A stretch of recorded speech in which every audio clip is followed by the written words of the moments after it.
What's good, everybody? It's your boy, O'Shea Duke Jackson, back at it again with another episode of the Celebrity Junk. Kobe Bryant is making news from the grave as his estate will receive $400 million.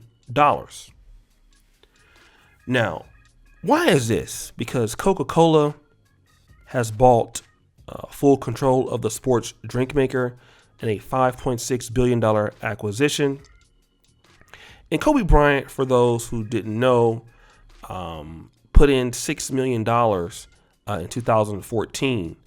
And once again, Coke owned a stake of 15% of it since 2018. So once it decided to acquire the company, Kobe Bryant's $6 million initial investment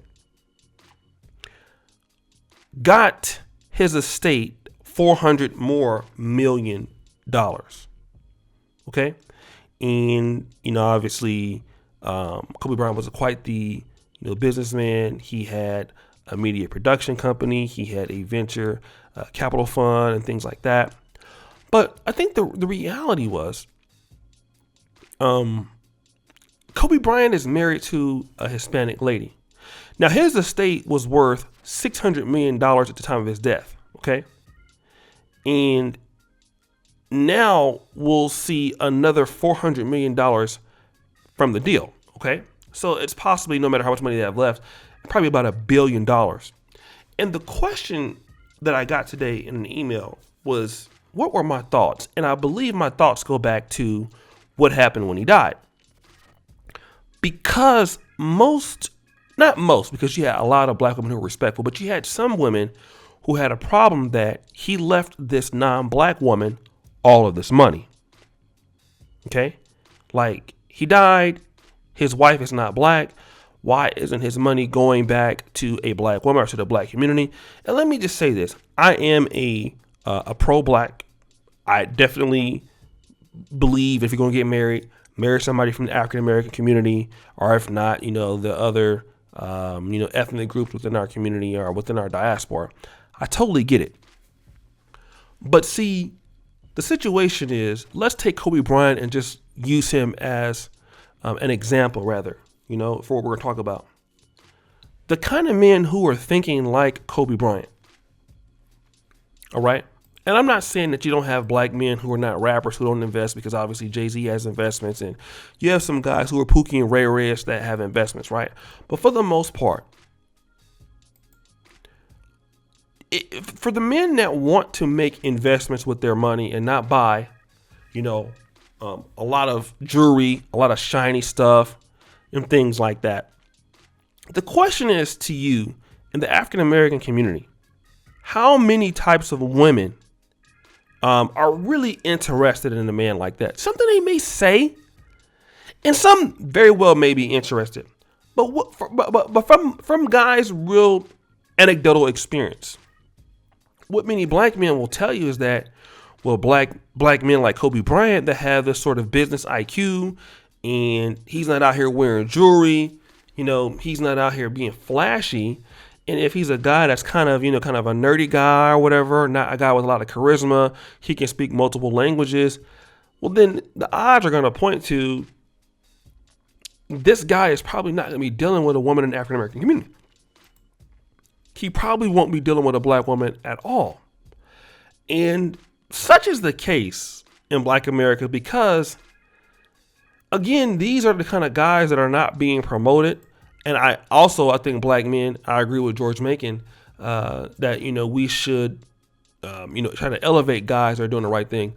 But the reality is that a lot of black women, especially coming up in the younger generation, and it was true of my generation also, you didn't really get a whole lot of props for wanting to be smart or wanting to be an entrepreneur or wanting to defer your gratification.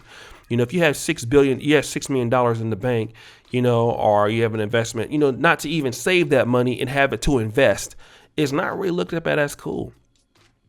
You see a lot of guys that, you know, they want to put their wealth on Instagram or things like that. It's not looked at as cool to do stuff like that, because you're not showing your money right now. I mean, I can even myself, you know, I'm 40. I could buy a Range Rover cash probably, you know. I would be kind of broke, but I could do it. But at the same time, if I were to do something like that, it would hurt what I'm trying to do. Okay. Now, I do believe that there are women out there that are like that, but I think that what the gist of it is that a lot of black men feel that if you have this mindset up front, sisters are going to be less likely to understand that than other groups in the relationship. Not buying the biggest house right away, or not buying the biggest car right away. Okay. And this is what you're feeling. And so another thing is that, well, why are you so upset that he has a Hispanic wife?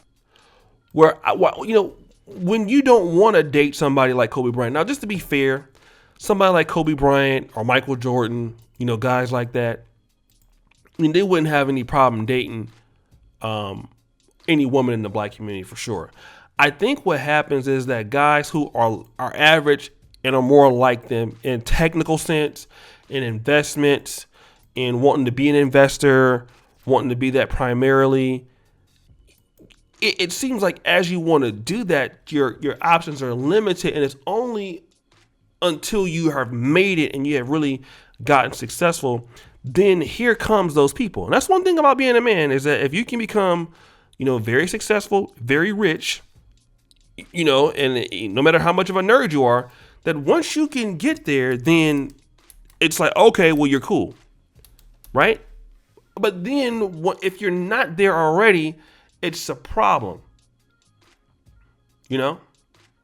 And I think that's what's going on. It's like, well, you know, this chick, you know, his wife is going to inherit $400 million.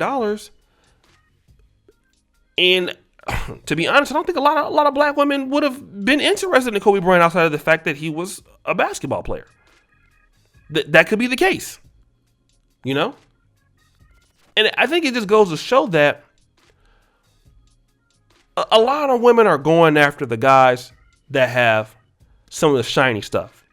We talked about Alpo Martinez, who just got killed. You know, this is guys like that, the rapper guys. And it's not just women from the inner city that like these guys.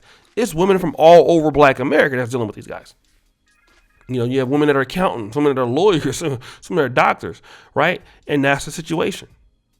And so once you get a guy that has made the right decisions and he has invested and he has done the right things, well, did you want that kind of man? Was that the kind of man you were looking for in your life? Or is it now that you realize that, okay, well, after I've had some of these bad experiences, you know what? This is the kind of man that I should have been with, and why I don't have him now. And that's a different story. But guys, what do you think?